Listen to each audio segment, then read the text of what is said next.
Me llamo Consuelo. Tengo 66 años y creía haberlo visto todo. Me equivocaba.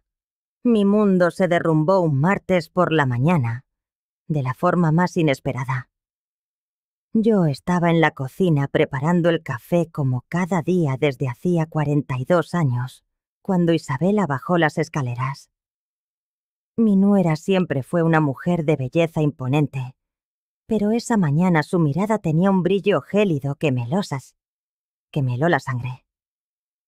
«Buenos días, Consuelo», dijo, esbozando esa sonrisa que nunca le llegaba a los ojos. Isabela, 32 años, una melena rubia de peluquería y una figura mantenida con disciplina marcial. Se había casado con nuestro hijo, Roberto, hacía 5 años, y desde entonces nuestro hogar nunca volvió a ser el mismo. «Buenos días, Isabela. ¿Quieres café?», pregunté, aferrándome a la cordialidad que había cimentado nuestra relación. Se acercó a la mesa, pero no se sentó. Se quedó de pie, observándome con una altivez que me hizo sentir diminuta en mi propia cocina. «Consuelo, tenemos que hablar de algo importante». El corazón se me desbocó. A mis años, había aprendido a reconocer el tono que precede a las catástrofes. «¿Está todo bien? Roberto está perfecto», me cortó. Y por la forma en que saboreó su nombre, supe que lo que venía era terrible. «De hecho, es sobre tu marido de quien quiero hablarte». Se acercó tanto que su perfume, ese perfume caro que Eduardo le compraba, me asfixió. «Verás, Consuelo, creo que ya es hora de que alguien te diga la verdad». Mis manos temblaron. La taza de café vibró entre mis dedos. «¿Qué verdad?». Isabela sonrió. Fue la sonrisa más cruel que había visto en mi vida. «La verdad es que eres demasiado vieja para Ethel. Mírate.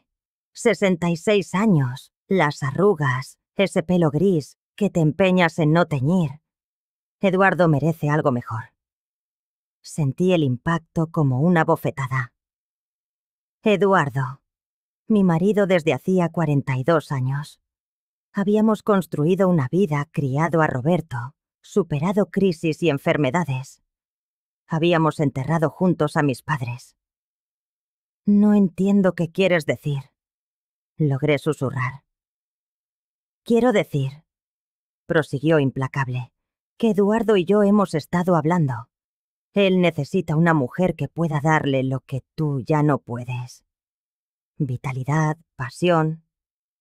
Hizo una pausa dramática. «Un hijo». El mundo se detuvo. «¿Un hijo?». «Exacto.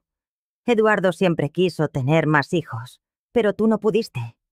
Ahora, a sus 68 años, se da cuenta de que perdió esa oportunidad por quedarse contigo».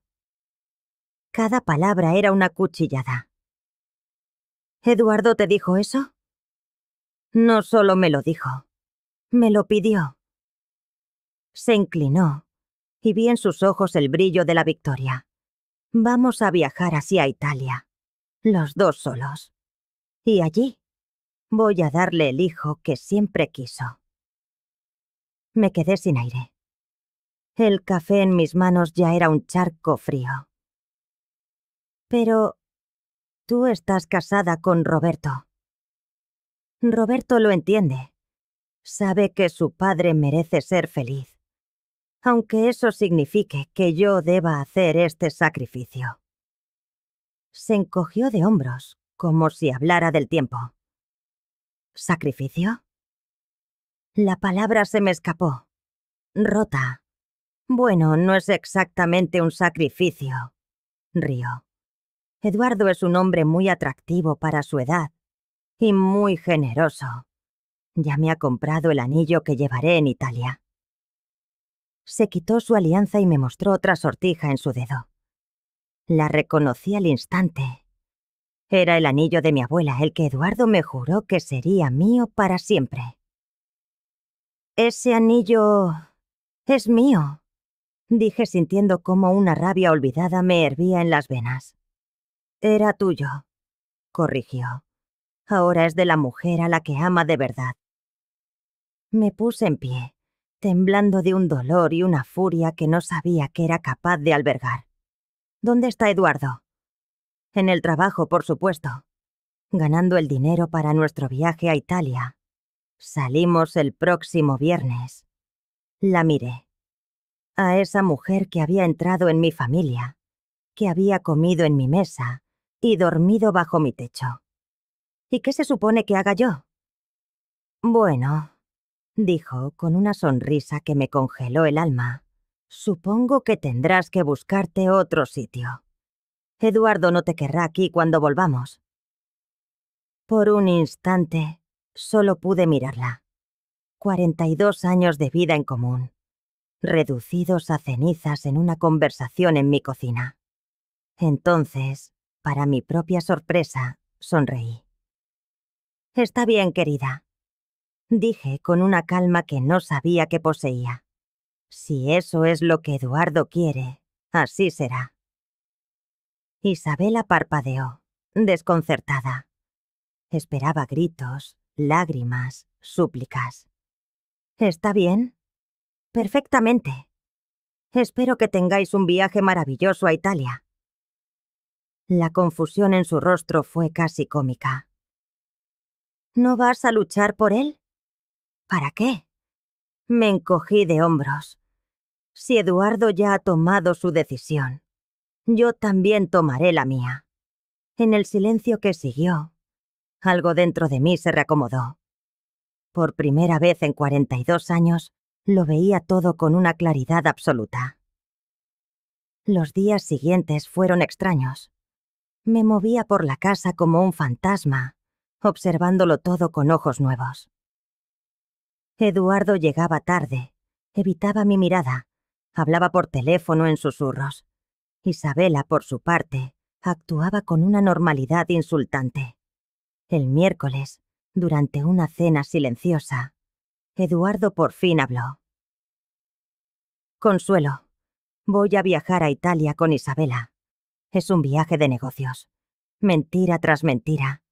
Trabajaba en una aseguradora local. Jamás había tenido negocios internacionales. ¿Cuánto tiempo? Pregunté, con la voz neutra. 2 semanas, quizá 3. Entiendo. Esa noche, mientras él dormía, repasé nuestra vida.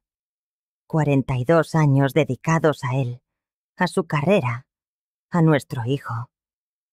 Recordé haber vendido las joyas de mi madre para que él pudiera empezar en la aseguradora. Recordé las noches en vela con Roberto enfermo para que él pudiera descansar para trabajar. Recordé todos sus sueños, que siempre puse por delante de los míos. El jueves salí sola. Fui al banco y pedí los extractos de nuestra cuenta conjunta. Janet, la cajera, me los entregó con una sonrisa. Los números contaban una historia de traición. Retiradas de dinero que nunca me mencionó. Transferencias a una agencia de viajes llamada Destinos de Ensueño.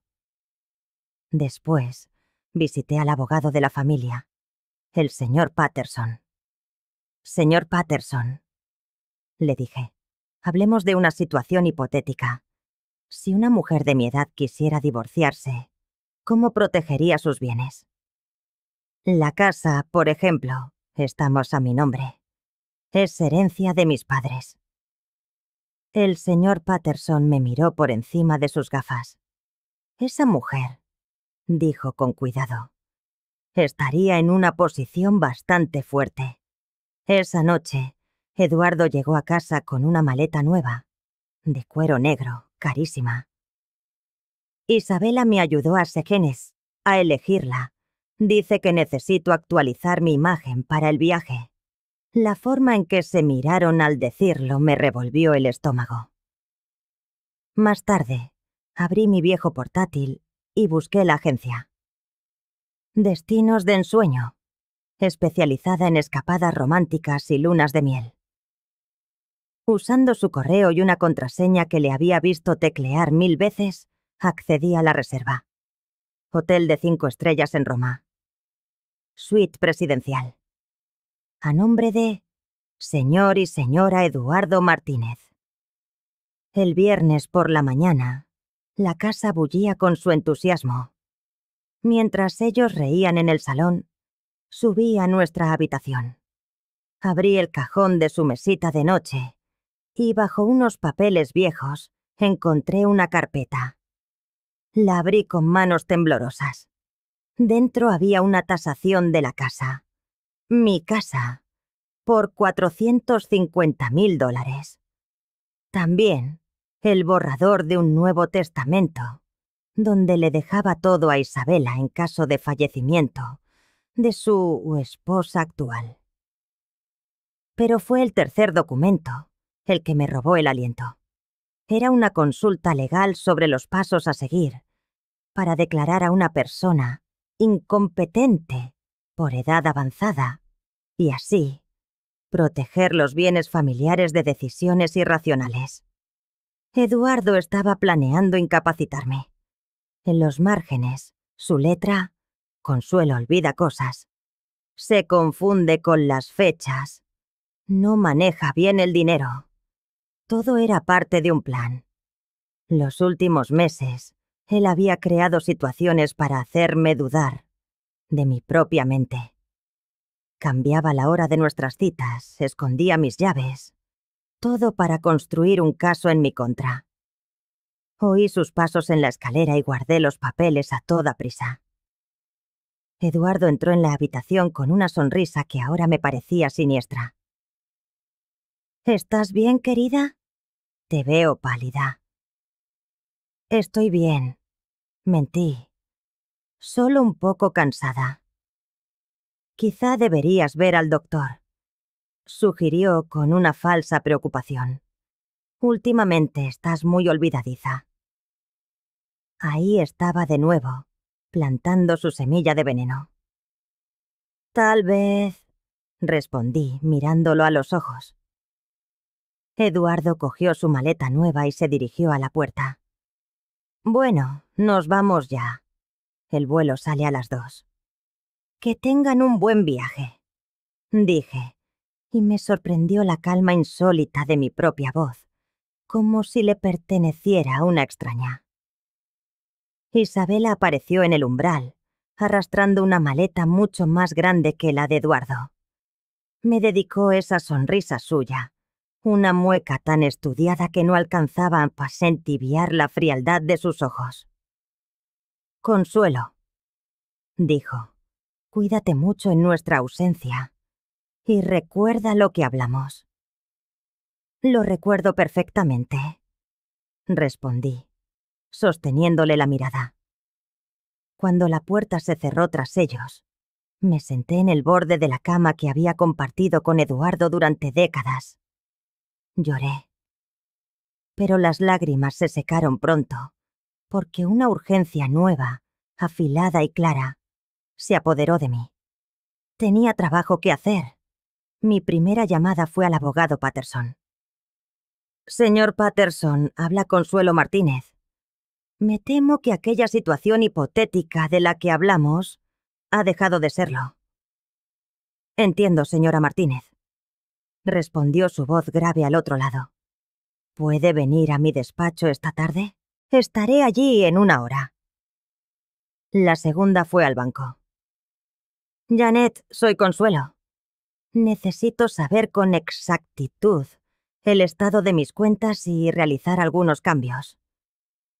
Por supuesto, señora Martínez. ¿Cuándo le viene bien pasar? Justo después de mi cita con el abogado. La tercera llamada fue la más difícil. Marqué el número de Roberto, mi hijo. Hola, mamá, contestó. Su voz sonaba lejana, amortiguada por la distancia y algo más. Roberto, necesito preguntarte algo importante. ¿Tú sabías que tu padre e Isabela se iban de viaje juntos a Italia? Un silencio denso se instaló en la línea. Mamá, no quiero meterme en sus problemas. Eso es un sí, afirmé, sintiendo una punzada helada. ¿Qué te dijo ella? Que papá necesitaba... que estaban pasando por un mal momento y que él necesitaba espacio para pensar. ¿Y tú qué opinas de eso? Otra pausa, más larga esta vez. Mamá, Isabela dice que últimamente has estado muy confundida, que olvidas las cosas, que te pierdes conduciendo. Dice que papá está preocupado por ti. La puñalada fue directa y profunda. Isabela había estado tejiendo su veneno en la mente de mi propio hijo. Roberto, dije, eligiendo cada palabra con un cuidado quirúrgico. ¿Tú me has notado confundida cuando hablamos por teléfono? Bueno, no, pero Isabela dice que es normal no darse cuenta a distancia. ¿Y le crees más a ella que a tu propia madre? Mamá, no me hagas elegir un bando. Es complicado. No, no es complicado, Roberto. O confías en mí o no lo haces. Mamá, yo... Isabela dice que este tipo de conversaciones son precisamente la prueba de que necesitas ayuda. Rompí la conexión sin despedirme, incapaz de escuchar una palabra más. Mi hijo, el hombre que había criado durante 35 años, había elegido creer a una mujer que apenas conocía desde hacía 5. Esa misma tarde, en el despacho del señor Patterson, extendí sobre la mesa de caoba todos los documentos que había encontrado. Señor Patterson, mi esposo está planeando declararme mentalmente incompetente para quedarse con mis propiedades. El abogado lo revisó con expresión sombría. Señora Martínez, esto es muy serio. Su esposo está construyendo un caso legal sólido contra usted. ¿Puede ganar? Con los testigos adecuados y en las circunstancias propicias, sí. Especialmente si su hijo testifica haber notado cambios en su comportamiento. Mi hijo ya está de su lado. Entonces debemos actuar con celeridad. ¿Cuánto tiempo dijo que estarían fuera? 2 o 3 semanas. Perfecto. Eso nos da el tiempo que necesitamos. Esa noche, sola en mi casa por primera vez en años, una certeza se abrió paso en mi mente. Eduardo e Isabela no me habían abandonado por desamor. Me habían dejado atrás porque me creían una anciana tonta y acabada, una mujer que se quedaría llorando en un rincón mientras ellos disfrutaban de mi dinero y conspiraban para arrebatarme mi hogar. Pero se equivocaban. No era una tonta, y estabas a punto de demostrárselo. El sábado me desperté con una claridad mental que no sentía desde hacía meses. La niebla que había enturbiado mis pensamientos se había disipado, dejando un propósito nítido y firme. Eduardo y de Isabela creían haberme dejado en suspenso, como una esposa obediente a la espera, pero en realidad me habían regalado la oportunidad perfecta para actuar. Mi primera parada fue el banco. Janet me recibió con su sonrisa profesional, aunque no pudo ocultar la curiosidad en sus ojos cuando le pedí una reunión privada con el gerente. Señora Martínez, dijo el señor Wilson, invitándome a sentarme. Janet me informa de que desea realizar cambios importantes en sus cuentas. Así es. Para empezar, quiero saber la cantidad exacta de dinero que hay en cada una de ellas. El señor Wilson tecleó en su ordenador. En la cuenta conjunta con su esposo hay $120,000. En su cuenta personal, 35,000. Y en la de ahorros a largo plazo, 210,000. $365,000. La mayor parte, fruto de la venta de propiedades de mi familia años atrás. Quiero transferir la totalidad de los fondos de la cuenta conjunta a mi cuenta personal, declaré. El señor Wilson frunció el ceño. Señora Martínez, es una suma considerable. ¿Estás segura de querer hacerlo sin consultarlo con su esposo? Es mi dinero, señor Wilson. Yo lo deposité. Tiene razón, por supuesto, pero es una transacción inusual. ¿Ocurre algún problema? Decidí jugar la carta de la honestidad. Mi esposo planea declararme incapacitada para quedarse con mi dinero. Tengo documentos que lo prueban. El gerente guardó silencio por un instante. ¿Tiene esos documentos a mano? Le entregué las copias. Las leyó con atención, y su expresión se fue endureciendo con cada página. Señora Martínez, esto es muy preocupante. Por supuesto que haremos la transferencia de inmediato. Le recomiendo, además, que cambie todas sus contraseñas y solicite que su esposo sea allí. He eliminado como beneficiario de sus cuentas. ¿Podemos hacerlo todo hoy mismo? Absolutamente. 2 horas después, salí del banco con una nueva y embriagadora sensación de control. Eduardo regresaría de Italia para descubrir que su acceso a mi fortuna había sido revocado. Pero eso era solo el principio. Mi siguiente parada fue el concesionario donde Eduardo había comprado su coche el año anterior, el BMW azul que tanto le gustaba presumir. «Buenos días», dije al vendedor. «Quiero vender el BMW que está a mi nombre». El hombre me miró confundido. ¿El BMW azul modelo 2023? Ese mismo.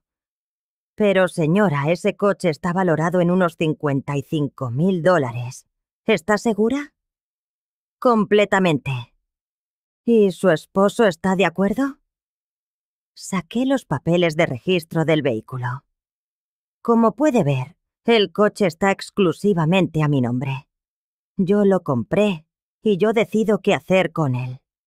El vendedor revisó los documentos. Tiene razón. ¿Para cuándo necesita que se complete la venta? Lo antes posible. Si acepta nuestro precio de tasación, podemos tenerlo listo para el martes. Perfecto. Esa tarde me dediqué a algo que llevaba tiempo posponiendo. Revisar los documentos importantes de la casa. En la caja fuerte, que Eduardo creía que yo no sabía abrir, encontré más sorpresas desagradables. Había borradores que mostraban sus intentos de transferir la escritura de la casa a su nombre. Por suerte, no lo había conseguido. La propiedad era mía desde antes de nuestro matrimonio, y las leyes estatales protegían mi derecho. Pero el hallazgo más escalofriante fue una póliza de seguro de vida recién contratada.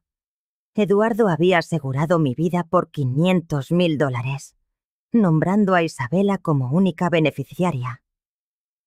Mis manos temblaron al leerlo. ¿Acaso planeaban matarme? ¿O simplemente esperaban que muriera de forma conveniente una vez me declararan incompetente? El domingo por la mañana recibí una llamada inesperada. ¿Señora Martínez? Soy Carmen, la hermana de Isabela. Apenas la conocía de un par de reuniones familiares. Hola, Carmen, ¿cómo estás? Señora Martínez, necesito contarle algo muy importante. Sobre Isabela y su esposo. El corazón se me aceleró. ¿Qué sucede? Isabela me lo contó todo. Su plan, el viaje a Italia, todo. Todo. Lo de declararla loca. Lo de quedarse con su casa. Señora Martínez, Isabela ya ha hecho esto antes. ¿Qué quieres decir? Antes de casarse con su hijastro Roberto, estuvo casada con un hombre mayor en Texas. Un viudo adinerado. Hizo exactamente lo mismo. Convenció a la familia de que él estaba perdiendo la cabeza. Cuando él murió, ella se quedó con todo. Sentí como si me hubieran golpeado en el estómago. ¿Cómo murió? Oficialmente, de un infarto. Pero siempre hubo dudas. Isabela lo heredó todo. La casa, el dinero. ¿Por qué me cuentas esto ahora? Carmen suspiró al otro lado de la línea. Porque usted siempre fue amable conmigo. Y porque tengo miedo de lo que Isabela es capaz de hacerle. ¿Tienes alguna prueba de lo que dices? Tengo el nombre de su primer esposo, la ciudad donde vivían y el teléfono de su exhermana, por si quiere hablar con ella. Anoté cada dato. En cuanto colgué, marqué el número que me había dado. ¿Señora Patterson? Habla Consuelo Martínez. Carmen Rivera me dio su contacto. Entiendo que su hermano estuvo casado con Isabela Rivera. ¡Ay, Dios mío!, exclamó la mujer. ¿Esa mujer se ha vuelto a casar? Con mi hijastro. Y ahora está intentando quitarme a mi esposo y todo lo que tengo. Señora, está usted en peligro. Mi hermano David murió 6 meses después de que Isabela lo convenciera de cambiar su testamento. Los médicos dijeron que fue un infarto, pero David jamás había tenido problemas de corazón. ¿Avisaron a la policía? Lo intentamos, pero no había pruebas. Isabela fue muy lista. Después de su muerte, encontramos en la casa medicamentos que no eran de David. Fármacos que podían provocar arritmias. Cuando colgué, me quedé inmóvil en la cocina, tratando de procesar la magnitud de lo que había descubierto. Isabela no era solo una joven ambiciosa, era letal. El lunes por la mañana volví a llamar al señor Patterson. Señor Patterson, necesito verle de urgencia. Creo que mi vida corre peligro. ¿Peligro? Señora Martínez, ¿qué ha averiguado? Isabela ya se ha matado antes. Y creo que ella y Eduardo planean hacer lo mismo conmigo. Véngame a mi despacho inmediatamente y traiga toda la información que tenga. Mientras me preparaba para salir, sonó el teléfono. Era Eduardo. «Hola, querida», dijo con una voz extrañamente jovial. «¿Cómo estás?» «Bien», mentí. «¿Qué tal Italia?» «Maravillosa. Isabela está siendo una gran ayuda con los negocios». «Me alegro». «Consuelo, tengo que decirte algo. Hemos decidido quedarnos una semana más. Los negocios van mejor de lo esperado. Una semana más. Más tiempo para mí». «Está bien, Eduardo. Tómense el tiempo que necesiten». «¿Seguro? No quiero que te sientas sola». «No me siento sola en absoluto», dije. Y por primera vez en mucho tiempo, era la más pura verdad. Tras colgar, sonreí. Eduardo e Isabela creían que me estaban dando malas noticias. En realidad, me acababan de hacer el regalo perfecto. Más tiempo para ejecutar la demolición completa de sus planes. 3 semanas y media después, regresaron. Yo había contado los días, no con ansiedad, sino con una serena expectación. Cada día que pasaba era un día más para perfeccionar mi contraataque. Escuché el taxi detenerse frente a la casa un martes por la tarde. Desde la ventana del salón, los observé bajar el equipaje, riéndose de algún comentario de Eduardo. Isabela lucía un vestido nuevo, de apariencia cara, y Eduardo un bronceado que lo rejuvenecía. Parecían una pareja en plena luna de miel, volviendo de unas vacaciones perfectas, ajenos a la tormenta que les esperaba. Decidí no estar allí para recibirlos. Quería que tuvieran tiempo de descubrir los cambios por sí mismos, que el silencio y las pruebas hablaran por mí primero. Me fui a una cafetería del centro con una novela, aunque fui incapaz de concentrarme.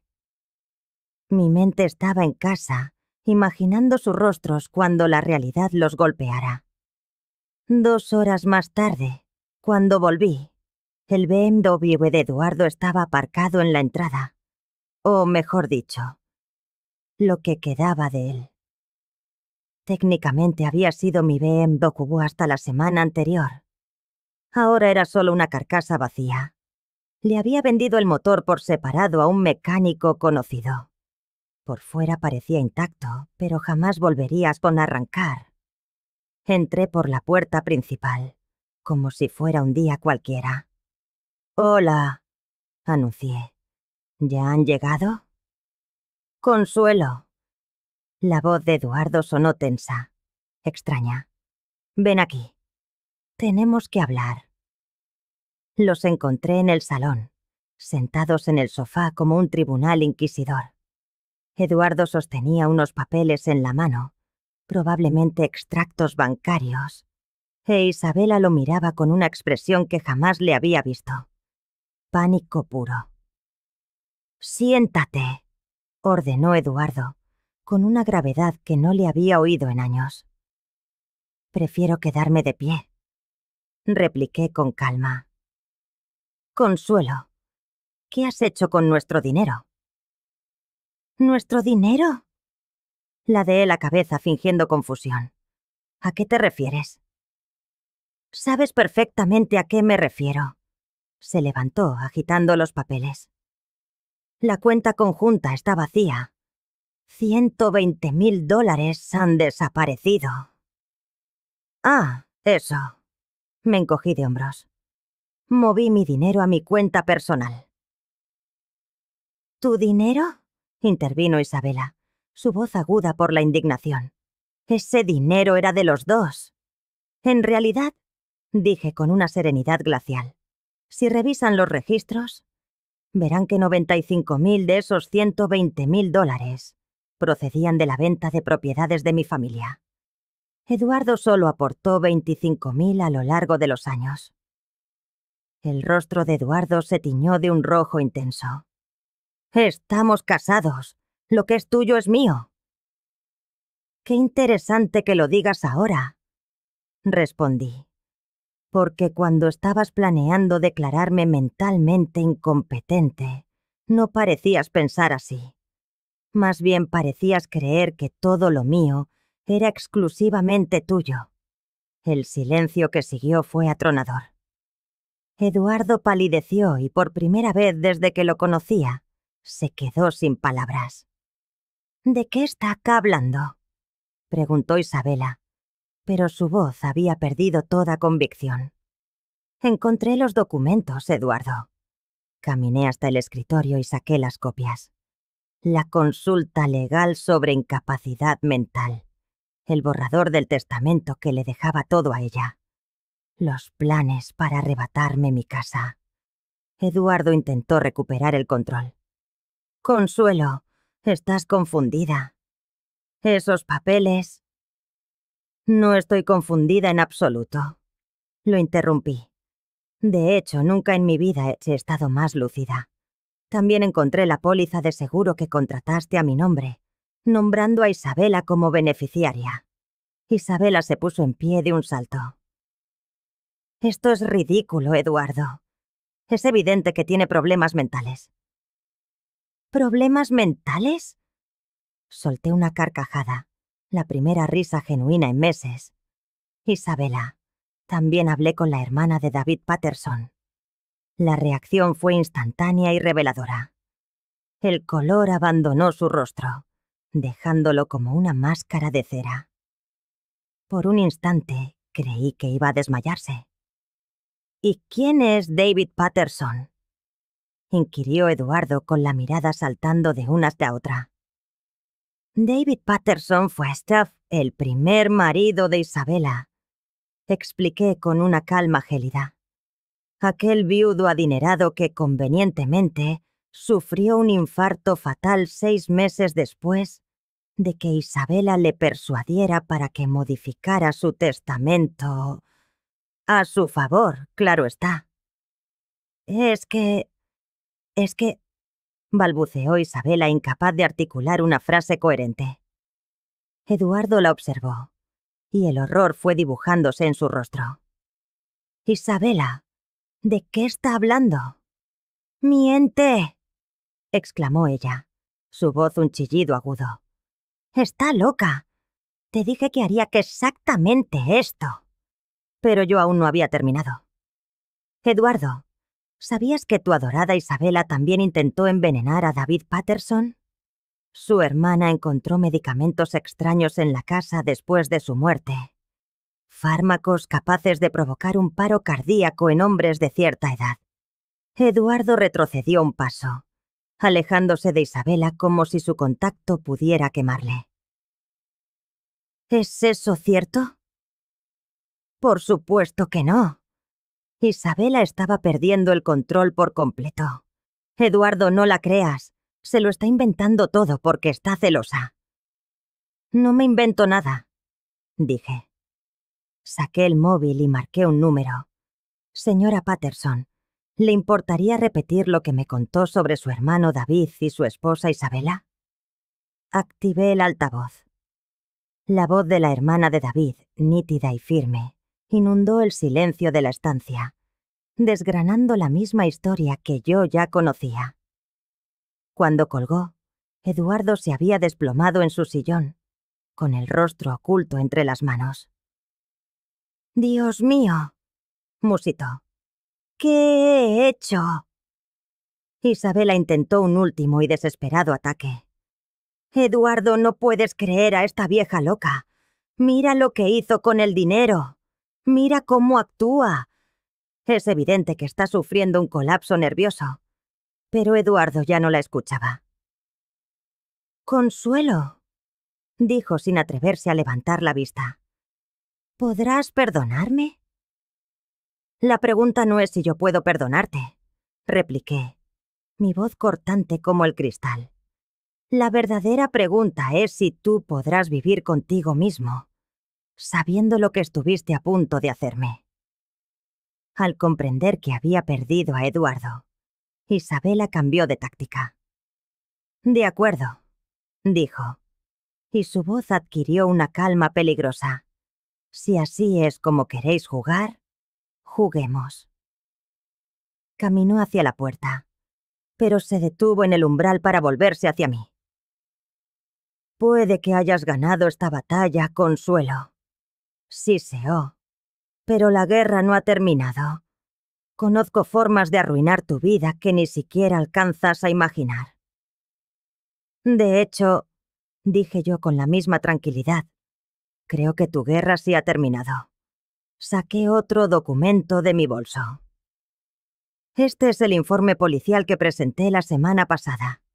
Incluye todas las pruebas sobre tu primer matrimonio, los documentos que Eduardo preparó en mi contra y una declaración jurada de la hermana de tu difunto esposo». El color abandonó el rostro de Isabela mientras sus ojos, cada vez más abiertos por el espanto, recorrían las líneas del documento. «No puedes probar nada». «Quizá no pueda probar que mataste a David Patterson», admití. «Pero sí puedo probar la conspiración para cometer fraude, la conspiración para declarar falsamente a alguien mentalmente incompetente y varios otros cargos. El detective Morrison está muy interesado en hablar contigo». Como invocado por su nombre, sonó el timbre. «Debe de ser él», dije. Le avisé de que hoy estaríais de vuelta. Eduardo levantó la cabeza por primera vez. «¿Has llamado a la policía?» «Por supuesto que he llamado a la policía. Intentasteis robarme mi casa, mi dinero, y posiblemente planeabais matarme. ¿Qué esperabas que hiciera? ¿Quedarme de brazos cruzados mientras me destruíais?» Fui a abrir la puerta. El detective Morrison era un hombre mayor, de mirada amable pero penetrante. «Señora Martínez, he venido en cuanto he podido». «Perfecto. Isabela Rivera está aquí, junto con todas las pruebas de las que hablamos». El detective entró y evaluó la escena. La estampa era elocuente. Eduardo hundido en su sillón. Un hombre roto. Isabela en el centro de la habitación, erguida y tensa como un animal acorralado. Y yo, por primera vez en años, dueña absoluta de la situación, serena y en control. «Señora Rivera», dijo el detective, «le ruego que me acompañe a la comisaría. Tenemos que hacerle algunas preguntas». Isabela miró a su alrededor, buscando una vía de escape inexistente. «Eduardo», suplicó, «no dejes que me hagan esto». Pero Eduardo no respondió. Por fin había comprendido que la mujer de la que se había enamorado era una asesina. Mientras el detective se la llevaba, me gritó desde la puerta: «Esto no ha acabado, Consuelo. Voy a destruirte». «Ya lo intentaste», le respondí, «y fracasaste». Cuando se marcharon, Eduardo y yo nos quedamos solos en el salón que había sido testigo de tantas comidas familiares, de tantos momentos felices, y ahora, de la aniquilación de nuestro matrimonio. «Consuelo», dijo él finalmente, «sé que no tengo ningún derecho a pedirte nada, pero...». «Tienes razón», le interrumpí. «No tienes ningún derecho». Sobre la mesa de centro, deposité los papeles del divorcio que llevaba preparando las últimas 3 semanas. «Estos son los papeles del divorcio. Puedes firmarlos ahora, o esperar a que te los entregue oficialmente un abogado. Pero, de un modo u otro, nuestro matrimonio se ha terminado. Habían pasado 6 meses desde el día que lo cambió todo.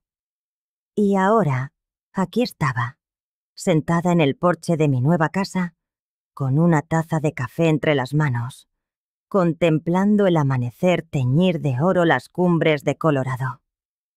Era una casa pequeña, pero era perfecta. 3 habitaciones, un jardín para mis flores y, lo más importante, era enteramente mía. El divorcio fue más sencillo de lo que esperaba.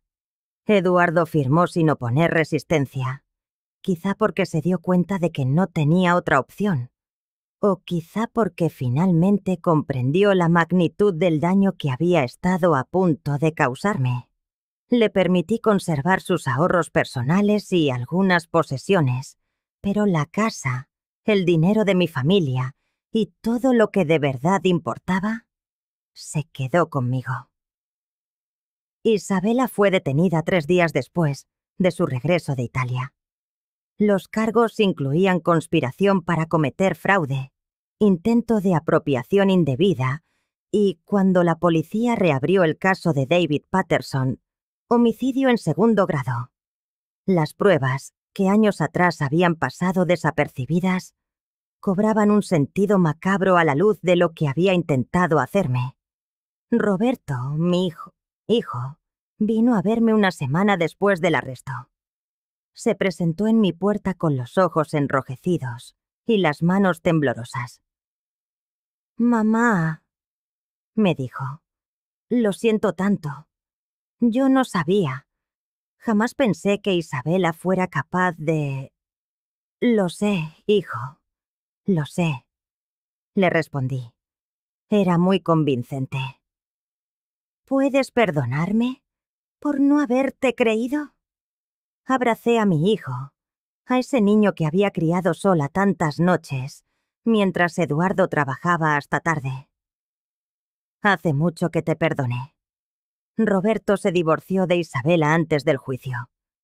Ahora vivía en un pequeño apartamento, intentando reconstruir su vida. Venía a visitarme cada 2 semanas, y poco a poco remendábamos nuestra relación. El juicio de Isabela fue un circo mediático. La prensa local se deleitó con la historia de la viuda negra que asesinó a un marido y casi destruye a otra familia. Durante el proceso, salieron a la luz más víctimas. Aparentemente, David no había sido su primer objetivo, tan solo el único con el que había tenido éxito. La sentenciaron a 25 años de prisión, sin posibilidad de libertad condicional. Eduardo intentó contactarme varias veces. Al principio, sus llamadas eran súplicas. Luego, se convirtieron en torpes justificaciones. Solo quería asegurar nuestro futuro, me dijo en un mensaje de voz. Creía que Isabela me amaba de verdad. Finalmente, cambié mi número de teléfono. Según Roberto, Eduardo perdió su trabajo cuando el escándalo se hizo público. Ahora vendía pólizas por teléfono, en una pequeña oficina. Vivía solo, y según mi hijo, había envejecido 10 años en 6 meses. No sentía por él la más mínima compasión. 42 años de matrimonio, borrados por la codicia. Estuvo dispuesto a declararme demente para quedarse con mi dinero y fugarse con una mujer 36 años más joven. Hay traiciones que no admiten perdón, y esta era una de ellas. Pero que nadie se equivoque. Mi historia no es una historia de venganza, es una historia de liberación. Con el dinero de la venta de la casa y los ahorros que logré proteger, compré mi refugio en Colorado al contado. Invertí el resto, asegurándome de no tener que depender financieramente de nadie. Nunca más. Mis días me pertenecían. Me levantaba cuando quería. Leía en el porche. Cuidaba de mi jardín. Hice nuevas amigas, mujeres de mi edad, que, como yo, habían decidido que los últimos años de su vida los vivirían bajo sus propios términos. Una de ellas, Margaret, había pasado por un divorcio similar. ¿Sabes qué fue lo más duro? Me confesó un día. No fue perderle a él. Fue darme cuenta de que nunca, en 30 años, le había conocido de verdad. Esa era exactamente la verdad a la que yo había tenido que enfrentarme. El hombre con el que había compartido mi vida no era quien yo creía. O quizás siempre lo fue, y yo simplemente había elegido no verlo. Esta mañana, mientras el sol ascendía, sonó mi teléfono. Era Roberto. Hola, mamá. ¿Cómo estás? Estoy bien, hijo. ¿Y tú? Mejor. Mucho mejor. Oye, mamá. Quería preguntarte algo. Dime. ¿Te arrepientes de haberte divorciado de papá? La pregunta me tomó por sorpresa, pero la respuesta brotó de inmediato. Nunca. Ni por un segundo. ¿No te sientes sola? Miré a mi alrededor, a mi pequeño paraíso. Escuché el silencio pacífico de la mañana. Sentí la ausencia total de esa ansiedad que había sido mi compañera durante los últimos años de matrimonio. Roberto, hay una gran diferencia entre estar sola y sentirse sola. Yo me sentí sola durante muchos años estando casada con tu padre. Ahora estoy sola por elección, y es completamente distinto. Entiendo. ¿Tú estás bien, hijo? Sí, mamá. Solo quería asegurarme de que no te hubieras hecho daño en el proceso de salvarte. Tras colgar, medité sus palabras. ¿Me había hecho daño? Por supuesto. Perder 42 años de matrimonio duele. Descubrir que tu propio hijo creyó las mentiras sobre ti duele. Enfrentar la traición de la persona con la que dormías duele profundamente. Pero había algo que dolía mucho más. Recordar a la mujer que había sido durante todos esos años. La mujer que se disculpaba por todo, que aceptaba migajas de afecto, que se desvivía por un amor que nunca era correspondido. La que antepuso las necesidades de todos a las suyas, hasta el punto de casi perderse para siempre. Esa mujer murió el día en que Isabela me escupió a la cara que era demasiado vieja para mi propio marido. Y su muerte fue necesaria, para que yo, la verdadera yo, pudiera por fin nacer. A mis 66 años, había que aprendido algo fundamental. No necesitas que todos te quieran para ser valiosa. No tienes que sacrificar tu dignidad para mantener una relación. Y nunca debes conformarte con las migajas cuando mereces el banquete completo. Esa tarde, mi vecina Linda se acercó a esa valla. Consuelo, hay algo que quiero preguntarte desde que te mudaste. ¿Cómo encontraste el valor para cambiar tu vida de una forma tan drástica a tu edad? Sonreí. No encontré el valor, Linda. El valor me encontró a mí, cuando me di cuenta de que ya no me quedaba nada que perder. ¿Y no tuviste miedo? Estaba aterrorizada, admití. Pero resulta que estar aterrorizada y ser libre es infinitamente mejor que estar segura y atrapada.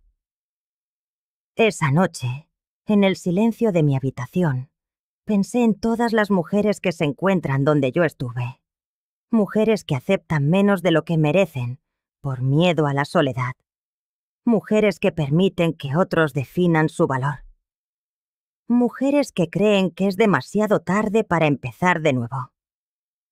Si pudiera susurrarles algo al oído, a todas ellas, les diría: nunca es demasiado tarde para elegirse a una misma. Nunca es demasiado tarde para decir basta. Y nunca, jamás, es demasiado tarde para descubrir que eres mucho más fuerte de lo que crees. Me dormí, como cada noche desde que llegué a Colorado, en paz. Sin miedo al mañana, sin ansiedad por las reacciones de otros, sin la necesidad de pedir perdón por existir. Por primera vez en 66 años, era absolutamente libre. Y la libertad, resultó, lo valía todo.